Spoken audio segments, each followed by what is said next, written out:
আচ্ছা, কখনো কি ভেবে দেখেছেন আজ যে নিঃশ্বাসটি আপনি নিচ্ছেন সেটি হবে আপনার জীবনের শেষ নিঃশ্বাস। আমরা দুনিয়ার মোহে পড়ে এতই মগ্ন হয়ে আছে যে ভুলে গেছে আমাদের আসল গন্তব্যের কথা।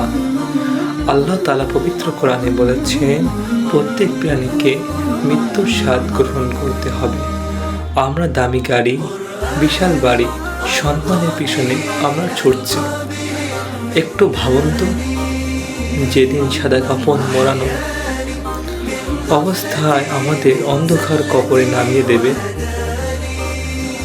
সেদিন এই দুনিয়ার কোনো পরিচয় কি আমাদের সাথে যাবে না। সেদিন সাথে যাবে শুধু আমাদের আমল আর আল্লাহর প্রতি আমাদের ভালোবাসা।